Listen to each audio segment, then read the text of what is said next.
Di mana kalian ketika 6 pegawai, 6 santri beliau, 6 murid beliau?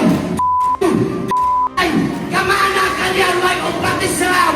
Ini ada 6 orang anak bangsa, ya, calon anak-anak muda, ya, yang nyawanya sangat berharga untuk mendapatkan perlakuan yang sebegitu sangat keji, dan itu terbuka lebar di layar-layar pemikiran kita semua, ya, secara zahir. Saya katakan pemerintah terbuka. Kalau ada bukti mana pelanggaran HAM beratnya itu, mana, sampaikan sekarang. Atau kalau enggak nanti sampaikan menyusul kepada Presiden. Bukti, bukan keyakinan. Karena kalau keyakinan, kita juga punya keyakinan sendiri-sendiri bahwa peristiwa itu dalangnya si A, si B, si C. Kalau keyakinan. Hei, intelijen polisi, sebelum 6 pengawal ketika ada 6 laskar kemana? Dan ketika anggota Polda Metro Jaya mengikuti kendaraan yang diduga adalah pengikut MRS, kendaraan petugas dipepet, lalu kemudian diserang dengan menggunakan senjata api dan tajam, sebagaimana yang rekan-rekan lihat di depan ini.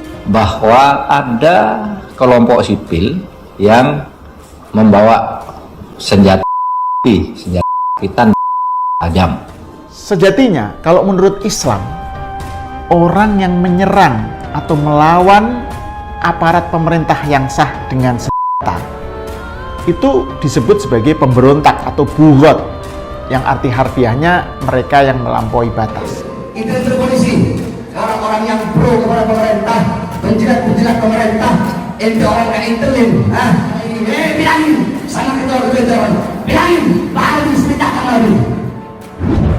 Pengadilan Negeri Jakarta Selatan menggelar sidang perdana kasus dugaan pembunuhan anggota Laskar FPI. Saya tuh gumun ya kalau bahasa Jawa tuh apa? Heran campur gini, kok nggak ada ya gitu.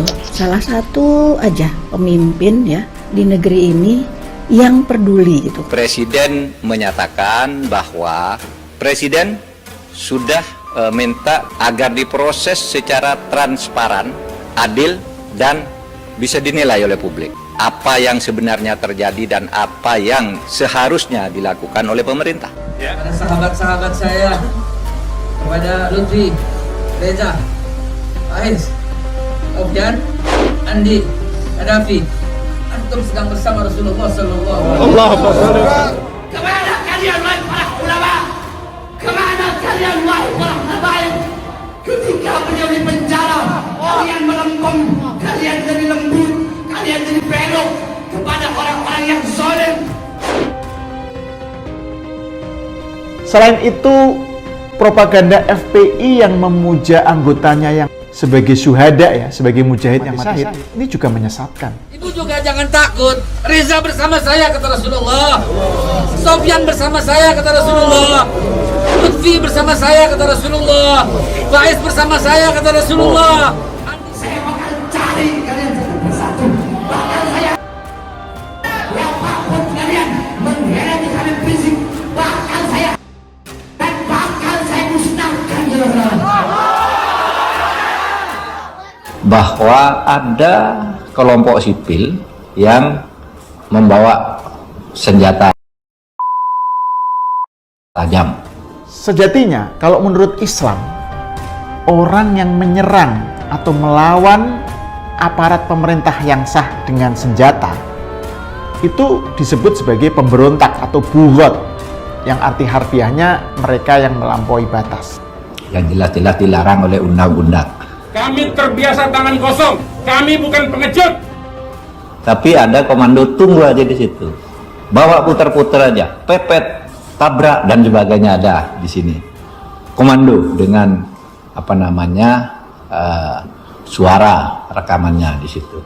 Dan ketika anggota Polda Metro Jaya mengikuti kendaraan yang diduga adalah pengikut MRS, kendaraan petugas dipepet. Pepet aja terus, halangin jalur dia, jangan sampai dia tahu. Pepet terus, nanti ya. lalu kemudian diserang dengan menggunakan api dan tajam sebagaimana yang rekan-rekan lihat di depan ini. Ya, mohon Pangda instruksi. Kalau memang sikat, tadi sikat, bilang Pangda ya. Monitor. Ini apa abu-abu po singkirin tuh di belakang aneh. Ane nunggu instruksi ke. Wow lo deh. Nanti kita ungkap gitu ya di pengadilan, dan kita tidak akan menutup-nutupi, dan saya akan meneruskan ini ke kepolisian. Dan untuk selanjutnya kami rekomendasikan agar dibawa ke peradilan pidana. Kemudian difitnah bahwa anak kami membawa senjata api lah, membawa senjata tajam lah. Jadi faktanya memang seperti itu. Kalau memang kejadiannya seperti itu dan anggota dalam rangka overmatch, Lain sebagainya, dan yang paling mengenaskan lagi, anak kami dianggap atau dikatakan menyerang polisi.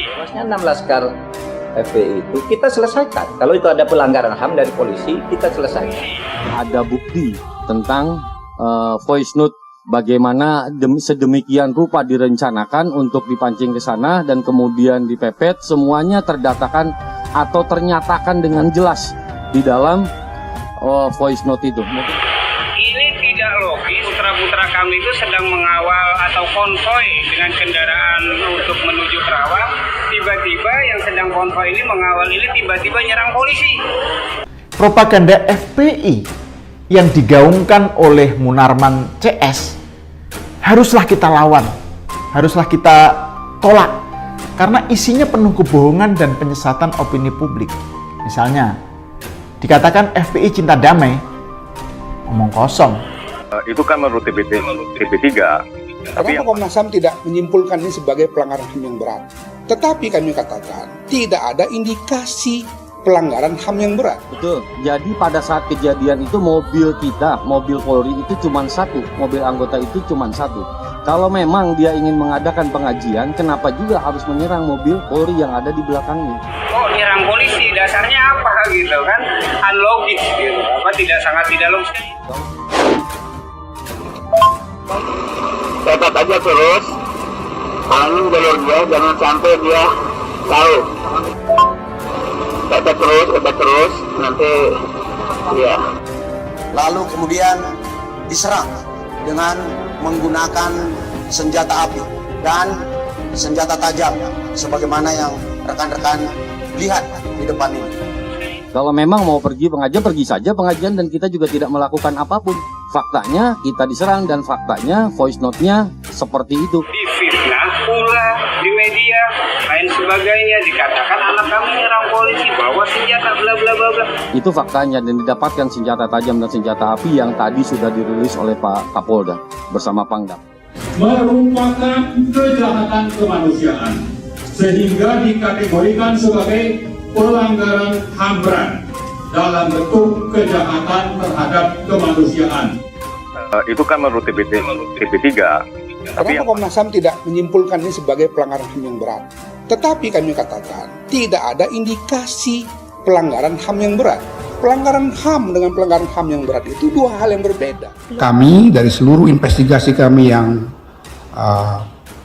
hampir 1 bulan lebih kami lakukan dengan kecermatan yang penuh, dengan didukung data-data, fakta-fakta, bukti-bukti, dengan juga ahli-ahli yang kami datangkan, itu kemudian kita menyimpulkan ada indikasi apa yang kami sebut sebagai unlawful killing.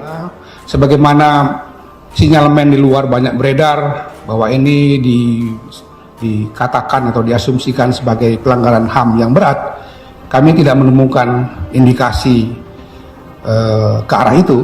Presiden sudah minta Komnas HAM bekerja dengan penuh independen dan menyampaikan kepada Presiden apa yang sebenarnya terjadi dan apa yang seharusnya dilakukan oleh pemerintah. Dan Komnas HAM itu sudah memberikan laporan dan 4 rekomendasi. 4 rekomendasi itu sepenuhnya sudah disampaikan kepada Presiden agar diproses secara transparan, adil, dan bisa dinilai oleh publik. Yaitu bahwa temuan Komnas HAM Yang terjadi di Cikampek, tol Cikampek kilometer 50 itu adalah pelanggaran HAM biasa. Pak Marwan Batubara tadi mengatakan mereka yakin 6 orang ini adalah warga negara Indonesia. Oke, kita juga yakin. Mereka adalah orang-orang yang beriman, kita juga yakin. Dan mereka juga yakin, Pak Marwan Batubara, telah terjadi pelanggaran HAM berat. Saya katakan, pemerintah terbuka. Kalau ada bukti mana pelanggaran HAM beratnya itu, mana, sampaikan sekarang. Atau kalau enggak, nanti sampaikan menyusul kepada Presiden. Bukti, bukan keyakinan. Karena kalau keyakinan, kita juga punya keyakinan sendiri-sendiri bahwa peristiwa itu dalangnya si A, si B, si C. Kalau keyakinan. Tapi Komnas HAM sudah menyelidiki sesuai dengan kewenangan undang-undang, enggak ada. Apa? Pelanggaran HAM berat itu 3 syarat. 1, dilakukan secara terstruktur.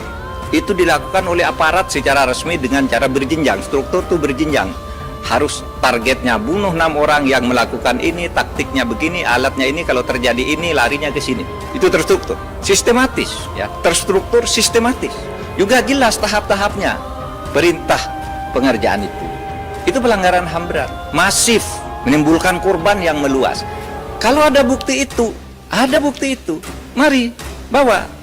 Kita adili secara terbuka. Kita adili para pelakunya berdasar Undang-Undang Nomor 26 Tahun 2000. Nah, saya sampaikan begitu tadi. Silakan kami menunggu terbuka.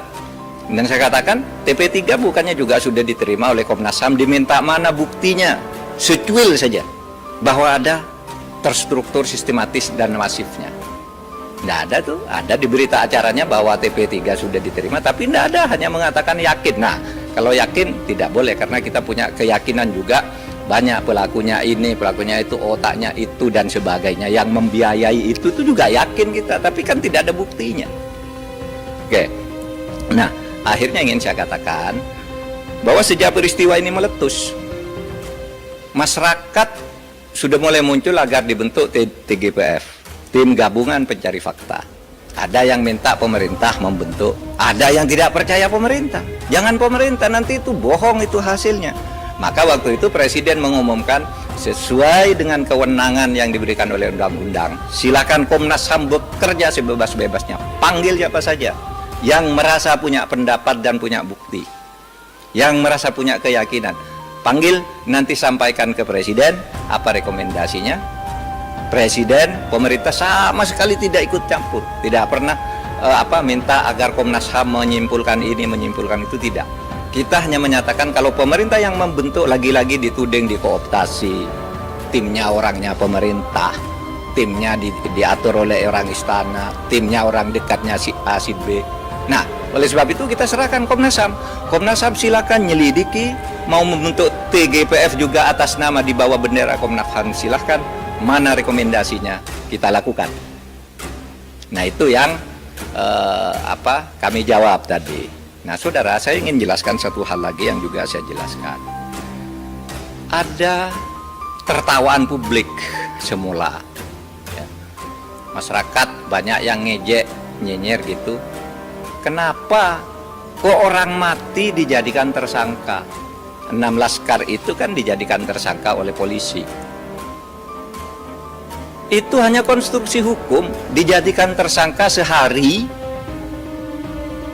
kemudian sesudah itu dinyatakan gugur perkaranya. Karena apa? Karena konstruksi hukum yang dibangun oleh Komnas HAM itu ada orang yang terdiri atau yang bernama Laskar FP itu, kemudian itu memancing aparat untuk melakukan tindak kekerasan dan membawa senjata.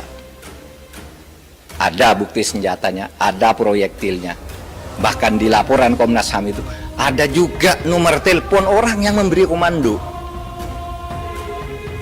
Siapa? Gitu. Nah, oleh karena sekarang 6 orang terbunuh ini yang kemudian menjadi tersangka, dicari pembunuhnya, maka dikonstruksi dulu dia tersangka karena dia memancing aparat untuk melakukan tindak kekerasan dengan membawa senjata. Nah, sesudah itu baru siapa yang membunuh 6 orang ini, yang memancing ini. Nah, baru ketemu 3 orang polisi yang ditemukan oleh Komnas HAM itu 3 orang.